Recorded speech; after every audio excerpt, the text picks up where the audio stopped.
New York never really sleeps, it only pretends to. That night, the rain was falling the way it does when the city wants to wash itself clean but never quite manages to.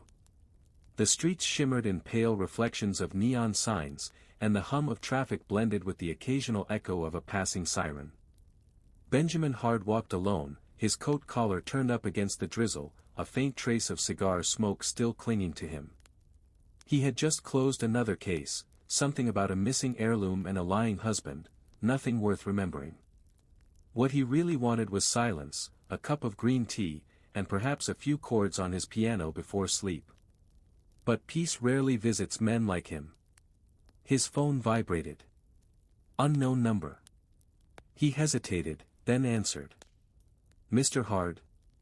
The voice was trembling, young, desperate. My name is Ethan Morrison. I need your help. Benjamin stopped under the awning of a dim cafe. The rain pattered against the canvas like soft applause. What kind of help? It's my sister, the man said. They said she took her own life. But she wouldn't. She couldn't. The police closed the case in a day. Please. I don't know who else to call. Benjamin exhaled slowly. Desperation had a sound, and this was it. He had heard it before, too many times. Where? He asked. East 93rd Street. The old Harrington house. He knew the place. A pre-war brownstone that stood apart from the others, with ivy climbing its cracked facade. Locals called it, the house that doesn't breathe. Something about the way the air never moved inside. Benjamin didn't believe in curses, only in motives. Still, he felt a faint chill run through him. I'll be there in the morning, he said, ending the call. He slipped the phone into his pocket and continued walking. The rain had grown heavier, the kind that soaks through your thoughts. His reflection followed him in every puddle, tall, dark, detached. Back in his loft, he poured hot water over a tea bag and sat by the window. The city lights stretched endlessly below, a constellation of restless souls. Somewhere, a piano played faintly through a wall, Chopin, if his ear was right. He thought of the voice on the phone. Ethan Morrison. Desperation, confusion, a trace of guilt. Benjamin could hear those things even through static. He wondered which of them would lead to the truth. On his desk lay a collection of small objects, the trophies of his past cases. A rusted key, a gold button, a torn movie ticket. Every one of them had a story, and every story had a cost. He turned one of the items between his fingers, a silver coin with a faded inscription. In memory of those who seek. Another sleepless night, he muttered to himself. Outside, the storm deepened. Lightning flashed across the skyline, illuminating the city like a photograph. For a brief moment, he saw his own reflection in the glass, sharp eyes, calm face, but something behind them, something restless. He had been doing this for too long. Solving puzzles was easy. Living with the answers, that was harder. Before turning in, he opened his notebook and jotted a single line beneath tomorrow's date. East 93rd Street. Closed case. Suicide, or something pretending to be one. He paused, the pen hovering over the page. Then, with a faint smile, he added. Let's see if the house still remembers how to breathe. The morning came gray and heavy, pressing low against the skyline. The city was still wet from the night's rain, the streets glistening like veins of dark glass. Benjamin Hard stood before the house on East 93rd Street, coffee in one hand, umbrella in the other. The Harrington house. From the outside, it didn't look cursed, just tired. The ivy that crawled across its brick walls was almost black from the moisture. Curtains hung unevenly behind the fogged windows. The kind of place people passed every day without ever really seeing. Ethan Morrison was waiting on the steps. Thin, pale, and sleepless, his clothes looked like he'd put them on in a hurry. He offered a nervous handshake that Benjamin accepted politely but without warmth. Mr. Hard, thank you for coming. Benjamin nodded, eyes scanning the facade. How long ago did it happen? 3 days, Ethan said quietly. They found her in her room upstairs. The police said it was an overdose. But she didn't take pills. She was afraid of them. Afraid. That word made Benjamin's mind stir. Fear leaves fingerprints, you just have to know where to look. Let's go inside, he said. The interior smelled faintly of old wood, dust, and something chemical, maybe cleaning solution, maybe decay. The walls were covered in faded wallpaper, the pattern distorted by time. A few pieces of furniture stood under white sheets like ghosts mid-sentence. Benjamin walked slowly, observing everything, the angles of the shadows, the absence of footprints in certain dusty corners, the way the temperature changed between rooms.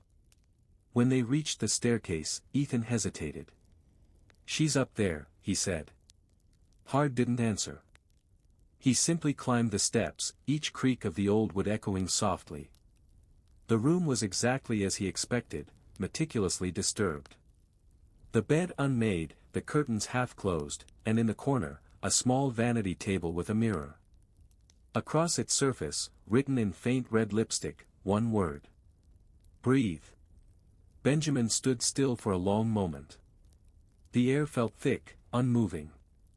He could hear the faint hum of the city beyond the walls, but here, silence. The kind that listens back. He crouched beside the vanity, inspecting the lipstick. The handwriting was slow, deliberate. Left-handed, he murmured. Ethan frowned. How do you know? The slant, Hard replied. Pressure points. A right-handed person would have smudged the curve here. He pointed gently with a gloved finger. He then examined the window, locked from the inside. The floorboards beneath it bore tiny scratches, as if someone had dragged something heavy, then tried to cover it. No forced entry. No broken glass. No signs of a struggle. Everything too neat. Benjamin hated neat. Where's her phone? He asked. Ethan shook his head. Police took it. Said there were no unusual calls. Hard walked to the nightstand. A book lay open face down, a common trick people do when they expect to return soon. The page corner was folded over. He flipped it open, The Psychology of Fear, Chapter 7, The Illusion of Control. A coincidence? Maybe. But Benjamin didn't believe in those. He straightened, his gaze drifting once more to the mirror. The reflection showed both men, one broken, the other unreadable. Did she live alone? Yes. She bought the place 6 months ago.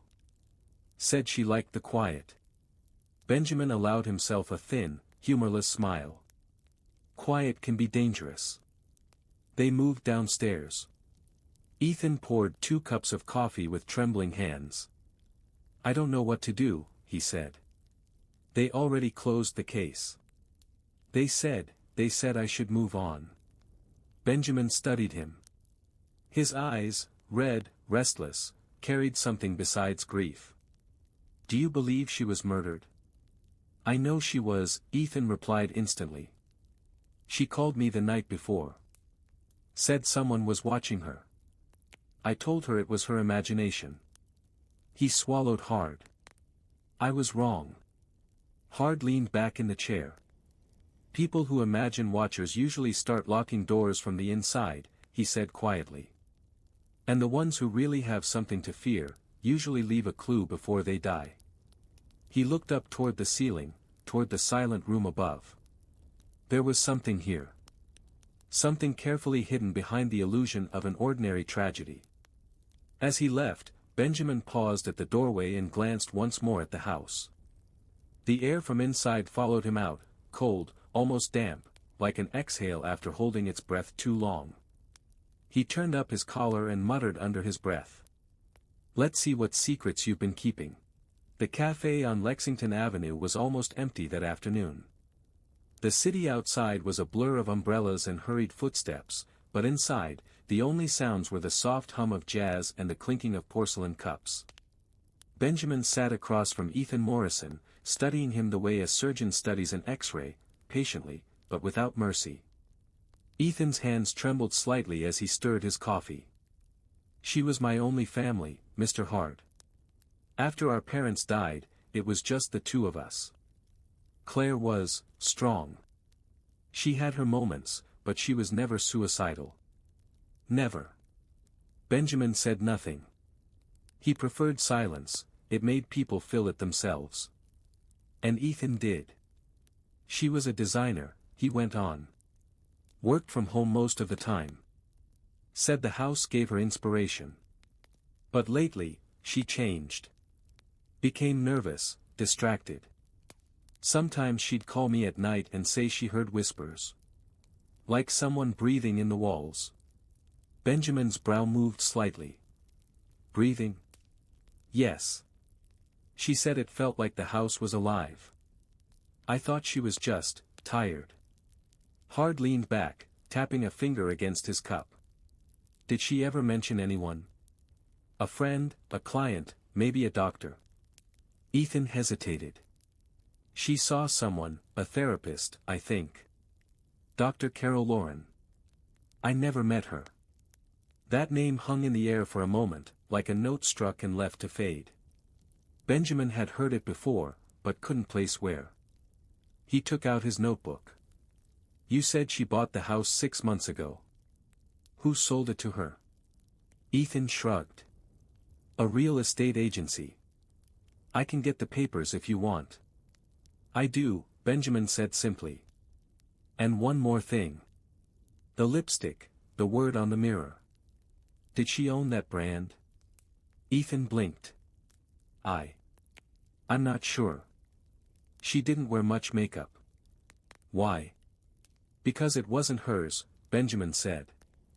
"And people rarely write farewell messages with something they don't use." Ethan's face paled. He looked like a man realizing he was standing on a thin sheet of ice. "So you think?" "I think," Benjamin interrupted softly, "that your sister wasn't alone that night." The younger man swallowed hard, eyes darting to the window where rain traced long, trembling lines down the glass. "You believe me then? That she didn't do it?" Benjamin's voice remained calm, but his gaze sharpened. "Belief has nothing to do with it.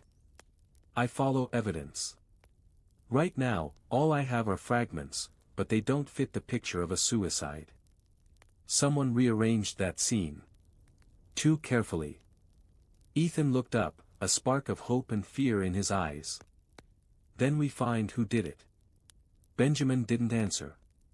He watched the man's reflection in the window. Something about the way Ethan's fingers tapped the cup, the faint tremor in his jawline, it wasn't just grief. It was guilt. "Tell me," Hart said quietly. "Why did you wait 3 days to call me?" The question froze Ethan mid-motion. I was in Boston," he stammered. "Work. I didn't know until the next morning." Benjamin's eyes didn't blink. "And yet, you said she called you the night before. You knew something was wrong." "I tried calling back, but she didn't answer." Ethan snapped, his voice cracking under pressure. Heads turned briefly from nearby tables. Benjamin waited until silence returned, then spoke evenly. "Fear makes people lie, Mr. Morrison. The trick is knowing what they're afraid of." Ethan's shoulders slumped. He rubbed his eyes. "You think I had something to do with it?" "I think," Benjamin said, standing up and placing a few bills on the table, "you're not telling me everything. And if I'm right, that means whoever killed your sister might be closer to you than you think." Ethan stared after him, pale and wordless. Outside, the rain had stopped, but the air was thick with moisture. Benjamin walked slowly down the street, deep in thought. Every case had a rhythm, and this one was beginning to hum. Claire Morrison's fear, the lipstick, the locked window, the missing phone, all threads leading somewhere dark. And now, a brother with shaking hands and a story full of holes. He took out his notebook and wrote a line beneath the last entry. "The living lie more convincingly than the dead." Then, without looking back, he hailed a cab. He was going to find Dr. Carol Loran. The New York City Public Archives smelled of old paper and quiet desperation. Dust floated lazily in the shafts of pale light coming through tall windows, and the silence here was different, not peaceful, but heavy, like a graveyard for forgotten truths.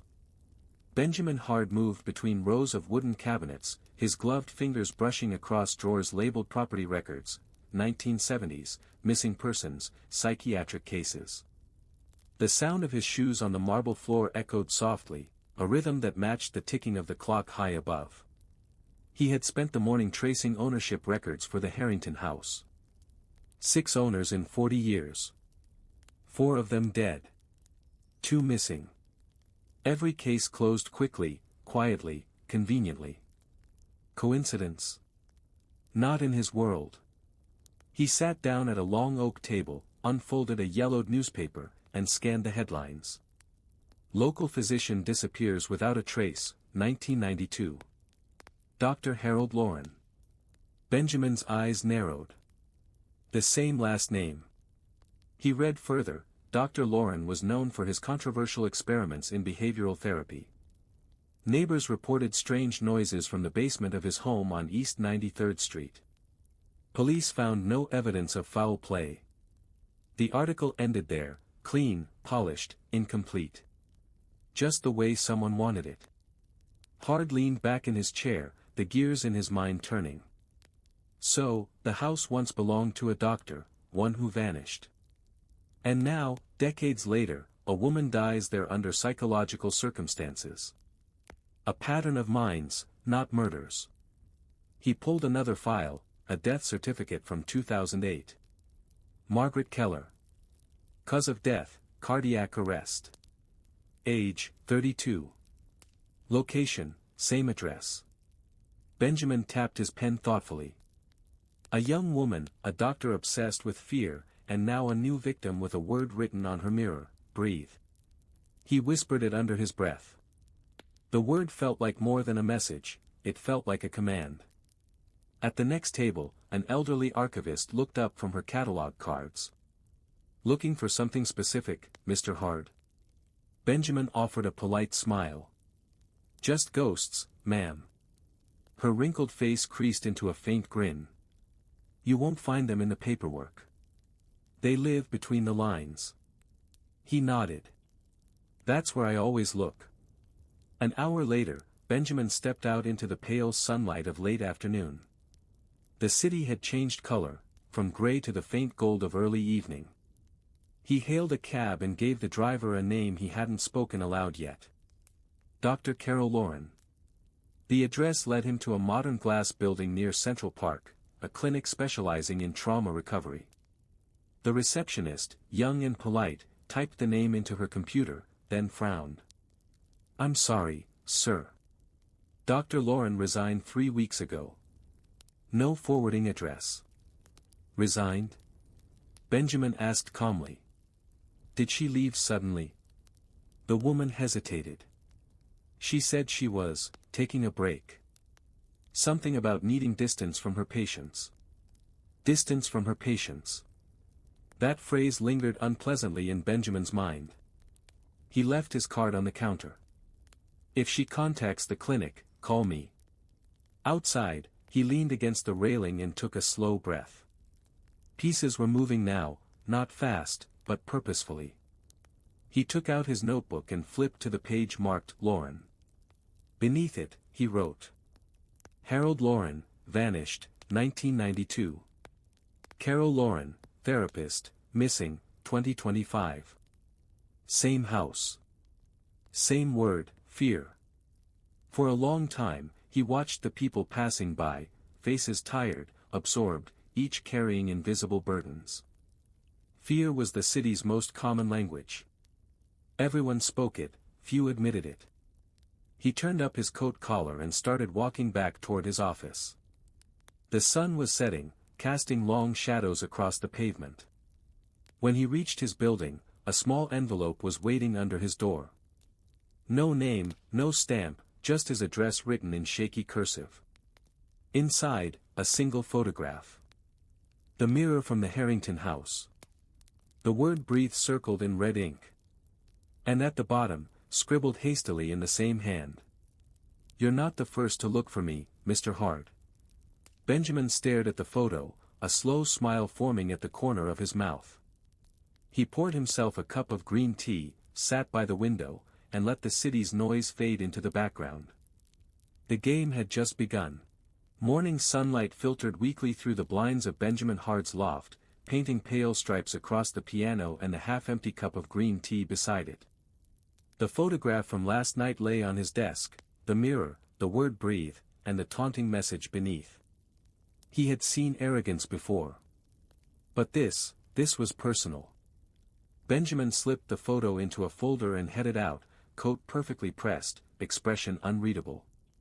His destination, the Institute for Behavioral Sciences, a quiet, respectable building in the Upper East Side. The kind of place that hides secrets behind polished glass and polite smiles. The receptionist recognized his name instantly. Mr. Hard? Yes, someone from the precinct called earlier. You're here about Dr. Loran, correct? Benjamin nodded once. I need access to her patient records. Particularly one, Claire Morrison. The woman's fingers paused on the keyboard. I'm afraid that file isn't here anymore. He tilted his head slightly. Not here. She swallowed. It was removed 2 days ago. We assumed Dr. Loran reclaimed it. Benjamin leaned closer across the counter, voice calm but firm. Did she sign for it? No, sir. He smiled faintly. Then she didn't. The receptionist hesitated. Look, we're not supposed to discuss this, but, Dr. Loran left abruptly. No resignation letter, no forwarding contact. Her office was cleared out overnight. Even her diplomas are gone. Benjamin's expression didn't change, but inside, the puzzle clicked one more time. Do you still have her office key? The woman blinked. Maintenance does, but... He raised a brow. I'll only be 5 minutes. 5 minutes later, he stood inside what remained of Dr. Loran's workspace. It smelled of lavender and dust. The desk drawers were empty except for a single paperclip and a half-burned candle. On the wall hung a framed quote. Fear is not the enemy. It is the teacher. He pulled on gloves and checked the trash bin, shredded paper, torn labels, a broken flash drive. He gathered the pieces carefully. On the windowsill, he noticed a faint circular mark, a cup stain, and beside it, a small indentation on the wood, as if someone had tapped nervously with a pen. Left-handed, he murmured again. Just like the handwriting on the mirror. He found one last thing, a small plastic evidence tag, number #417B, fallen behind the cabinet. Police use. Recent. Someone had been here already. As he left the building, his phone rang. Unknown number. Mr. Hard, said a woman's voice. Calm, precise. You're wasting your time. Benjamin stopped in the doorway, rain beginning to fall again outside. Am I speaking with Dr. Loran? A soft laugh. You're clever. But clever men often forget that curiosity is a disease. And I study diseases. Then you already know, he said, I'm not easy to diagnose. The line went silent for a heartbeat, then she said quietly. Walk away, Benjamin. The house breathes because it remembers. The call ended. He stood there for a moment, phone still in his hand, the city roaring faintly behind him. The words replayed in his mind, the house breathes because it remembers. He headed straight to the precinct. Detective Laura Ruiz, an old contact, owed him a favor. She met him in the records room, arms crossed, skeptical as always. You're chasing ghosts again, she asked. Maybe, he said, handing her the evidence tag. Tell me what this belongs to. She scanned the code on her tablet, then frowned. That's for Morrison's case. But it's not logged anymore. The digital entry was deleted yesterday. Deleted by whom? Internal access only. Benjamin smirked. So someone in your department decided to make this disappear. Hard, you know how this works. Some files get closed, some. This wasn't closed, he interrupted softly. It was erased. She sighed. Whatever you're looking for, don't drag me into it. He picked up the tag, slipped it into his pocket. Too late. That night, back in his loft, Benjamin spread everything across his desk, the photo, the burned flash drive, the evidence tag, his notes. A map of connections only he could see. The rain outside had turned into a storm, wind howling against the windows. He wrote a single new line in his notebook. Dr. Loran is alive. The police are cleaning her trail. The question is, who are they protecting? Then, for the first time in days, he allowed himself a brief smile. The game was no longer about finding a killer. It was about understanding why someone wanted the truth buried so deeply. And Benjamin Hard had never been afraid of digging. The storm had passed by morning, leaving the city wrapped in silver mist. Benjamin Hard sat at his desk, the broken flash drive lying before him like a tiny, stubborn riddle.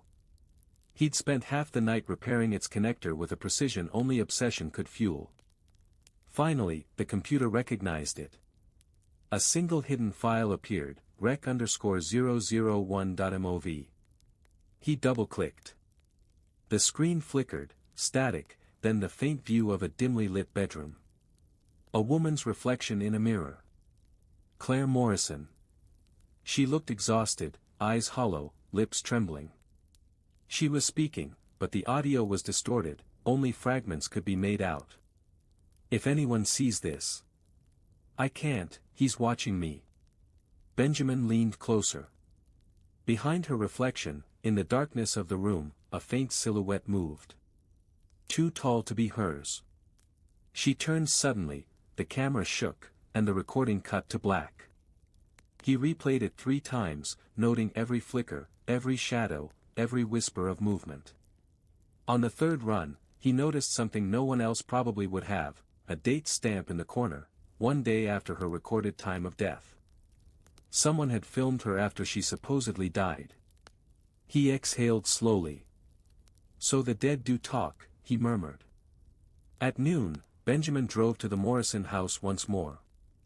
The neighborhood was quiet, the kind of place where secrets mummify themselves beneath manicured lawns. The front door, now sealed with police tape, creaked as he pried it open. Inside, the air felt heavier than before. Dust floated lazily through weak sunlight. The mirror in the hallway still stood, tall, old, framed in oak. The word "breathe" had been cleaned away, but faint streaks remained where the letters once were. He stood before it, watching his reflection. For a moment, he could almost imagine her standing there instead, pale, terrified. Then he noticed something odd, at the bottom edge of the frame, slightly loose wood. He crouched, gently pried it with a knife, and revealed a hidden compartment. Inside, a small recording device, still blinking faintly with power. He pressed play. Static, then a voice, low, trembling, desperate. He's here again. He says the house remembers him. He says it breathes through me. If I disappear, don't trust the police. They already know. Then silence. Benjamin pocketed the device. Outside, thunder rumbled again, distant, like a warning. Back in his car, he sat in silence, thinking. The audio, the flash drive, the missing file, the erased police tag, everything pointed to one conclusion: this wasn't just murder. It was control. Someone orchestrating a narrative, rewriting reality itself. His phone buzzed, a new message from an unknown number. Did you like the mirror, Benjamin? Every reflection is a confession. He immediately traced the signal, a temporary encrypted line, routed through several relay servers. Professional. Whoever was behind this knew how to cover their tracks. Still, he smiled. "You're getting nervous," he said quietly. "That's good." Evening settled by the time he returned to his loft. The city below glowed in fractured gold and crimson. He poured a cup of green tea, classical music whispering faintly from the speakers, Mozart's Requiem. He played the recording again, this time focusing on background sounds. A faint ticking, mechanical, rhythmic.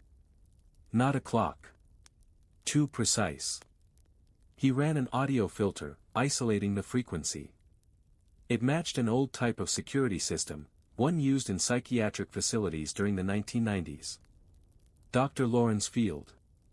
He leaned back, realization dawning like dawn over chaos. The Morrison house wasn't chosen randomly, it had once been property of a closed rehabilitation center, shut down decades ago after a scandal involving experimental therapy. And Dr. Loran had been one of its interns. Benjamin rubbed his temple. "The house doesn't breathe," he said quietly. "It remembers what was done to it." He opened his notebook and wrote in neat block letters. "Find original facility records. Connect Morrison to Loran. Follow the mirrors." Just then, a soft knock echoed through the loft. 3 knocks, deliberate, slow. He reached for the gun in his drawer. "Who is it?" A pause. Then a woman's voice, quiet, trembling. "Please. I think I'm next." Benjamin opened the door, and there, drenched from rain, stood a stranger. Her eyes wide, terrified. In her shaking hand, she held a mirror shard with a single word etched into the glass. "Remember." The knock on the loft door echoed long after it had stopped. Benjamin Hard's eyes narrowed as he studied the woman before him. She was drenched, shivering, clutching a shard of mirror in her hands. Her face was pale, eyes wide with raw fear. "Who are you?" he asked calmly, though his mind was already racing through every possible connection. My name is Clara," she stammered. "I don't know who else to turn to. I think I'm next." Benjamin gestured her inside. The apartment was warm, the faint smell of green tea and old books comforting. He led her to a chair by the window, offering a towel. "Start from the beginning," he said. Clara wiped her face, hands trembling. "I used to work at. I trained at the old facility. The one that closed years ago. They called it the House of Breaths. We were patients, but she swallowed. They experimented on us. On our fears." Benjamin's brow tightened. Pieces of the puzzle clicked into place. The mirrors, the messages, the recordings, the victims, somehow, were all connected to the same institution. "Why here?" he asked. Clara shook her head. "I don't know. I left years ago. But someone is following the same method. The mirrors, it's like they're recreating it. Controlling us through fear." Benjamin noticed something familiar in her posture, the way she hesitated, glanced nervously at every shadow, the shallow, calculated breaths. A survivor's instinct. "And the shard?" he asked, pointing to her hand. "They told us to remember," she whispered. "If we forgot, we could be broken. I think someone wants us broken now." Benjamin leaned back, processing. The message wasn't just a threat, it was a signature. The person behind this was meticulous, methodical. Someone who understood psychology better than most. He picked up his notebook. "List everything you remember. Every name, every location, every device they used." Clara hesitated, then began speaking. Names of former staff, the techniques, the experimental therapies, and the rooms. Benjamin wrote it all down, the lines of history connecting into a map he could follow. A sudden sound made them both flinch, the faintest click from the hallway. Hard's eyes narrowed. "Did you hear that?" Clara whispered. Benjamin's hand moved to his coat pocket. "Yes," he said calmly. "And whoever it was, they want you to be afraid." The apartment was silent again, but the weight of the city outside pressed against the windows. Benjamin realized that the uninvited guest wasn't necessarily the person at the door, it was someone watching, waiting, orchestrating. Someone who could be anywhere. He took a deep breath, studying Clara. "You're safe for now. But not for long. They always come back." Clara shivered. "Why me?" Benjamin's gaze was steady. "Because you remember. And remembering makes you dangerous to them." He looked at the shard she held, the word remember etched into it, faintly glowing under the lamplight. "Bring me everything from the facility," he said. "The files, the archives, anything. I'm going to find out who is behind this, and why they chose your sister, and now you." Outside, the city was calm, but Benjamin could feel it shifting. Somewhere in the streets, in the alleys, someone was moving. Watching. Planning. For the first time in weeks, Benjamin Hart allowed himself a small, wry smile. He had been ready for puzzles, mysteries, and lies. But this, the house, the victims, the games, this was more than he had anticipated. And yet, as he poured himself a cup of green tea, the shard of mirror on the table caught the light, reflecting a shadow that didn't belong to either of them. Benjamin's smile faded. Someone had just entered the game, and now, he was part of it. The Harrington house waited silently for Benjamin Hart. Night had fallen, wrapping the old brownstone in shadows, broken only by the occasional flicker of streetlights outside. The air smelled faintly of damp wood and something metallic, the kind of odor that clung to memory like a warning. Benjamin pushed open the front door, careful to make as little sound as possible. His flashlight cut a narrow path through the darkness, illuminating dust motes that danced in the beam. The house felt alive, not in a literal sense, but the way it responded to his presence. The floorboards creaked as if murmuring secrets. Clara followed silently behind him, clutching the mirror shard. Her eyes darted to every corner. "Stay close," he murmured. "This house doesn't forgive mistakes." Upstairs, he retraced the room where Claire Morrison had died. The mirror had been removed by the police, but the faint residue of lipstick remained. Benjamin studied it, then crouched, examining the floor near the window. Tiny scratches, precise, deliberate. He moved to the walls, tapping, listening. Every hollow thunk, every reverberation told a story. And then he heard it, faint, almost imperceptible. A whisper of air moving through something unseen. "Do you hear that?" he asked quietly. Clara shook her head. He followed the sound to a corner of the hallway where the wallpaper bubbled slightly. Kneeling, he pressed gently, the wall gave way, revealing a narrow opening. A ventilation shaft. He peered inside. Dark, cramped, stretching deep into the house. Dust and faint debris littered the bottom.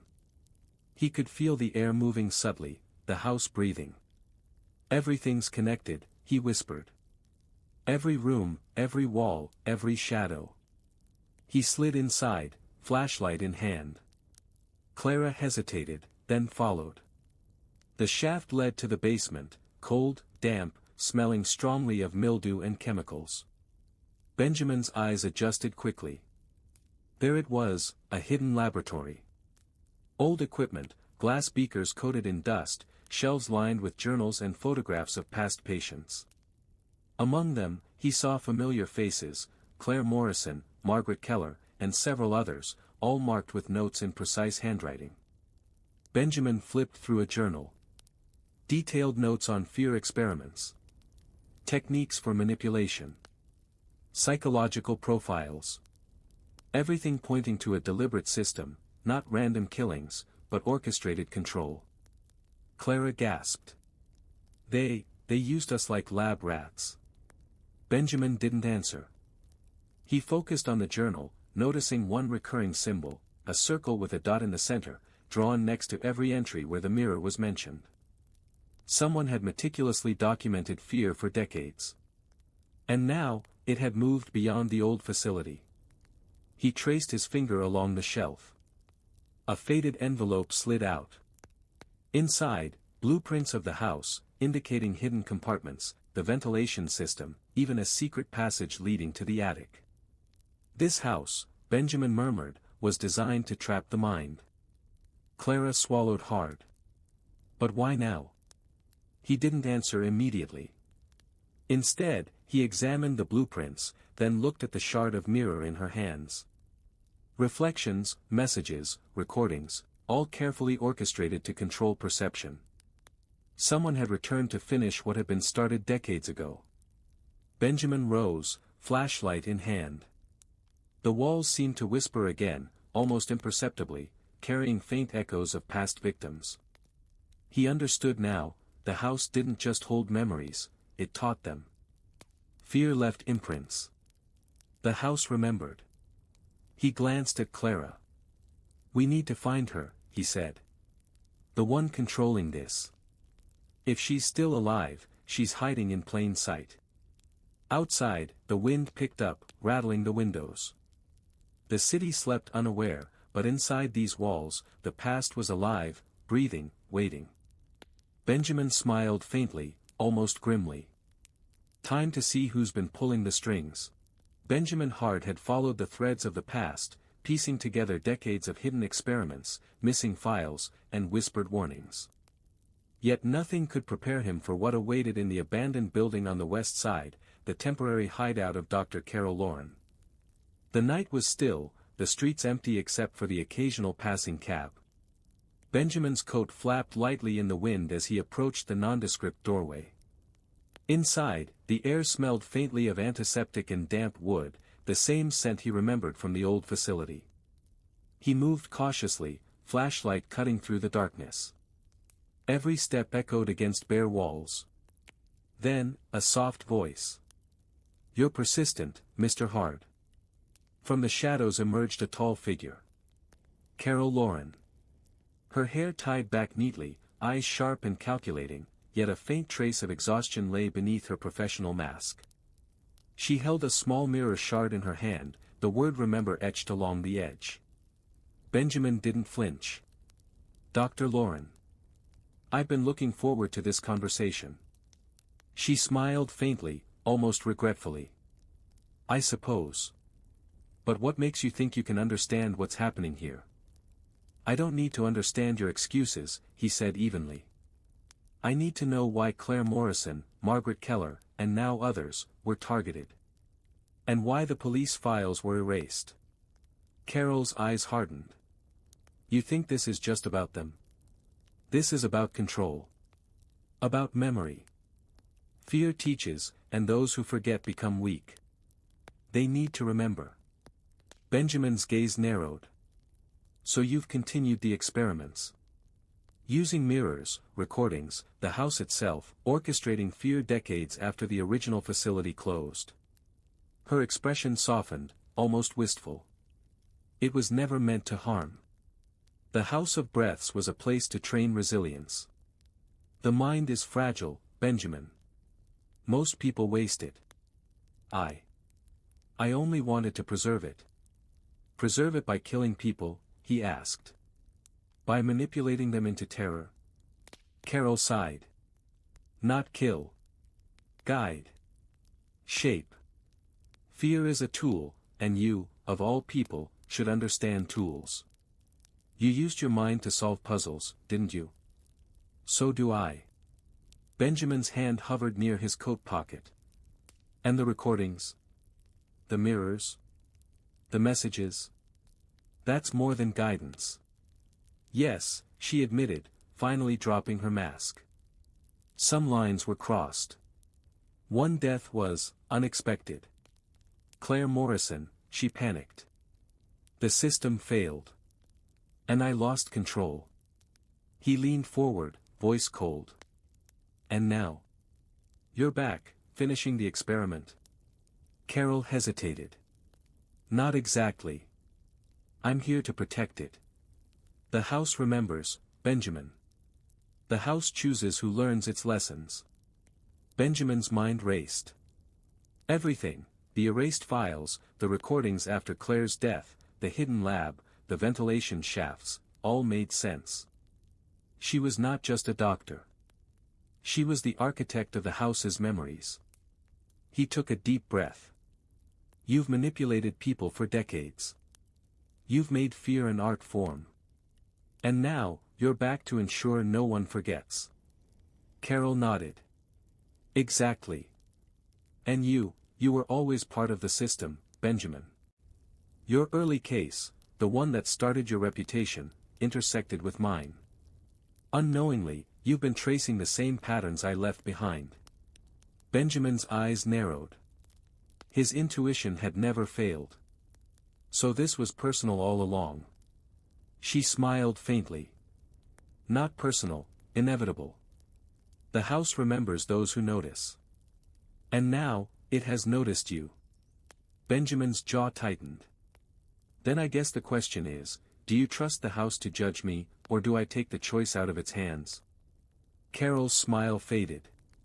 You're clever, Benjamin. But clever men often underestimate fear. He stepped closer, calm and unwavering. Then let's see who's smarter. Outside, the city slept, unaware of the confrontation unfolding within the abandoned building.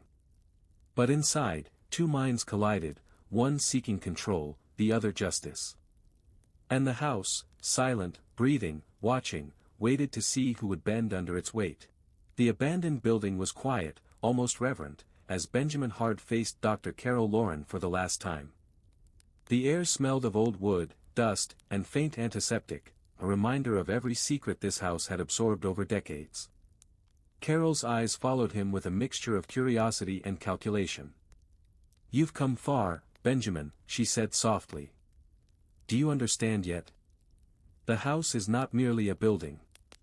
It remembers every fear, every doubt, every heartbeat it ever witnessed. Benjamin didn't flinch. I understand perfectly. It remembers.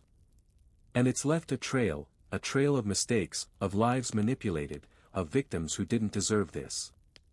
She tilted her head. You speak of victims as though you are not part of the system yourself.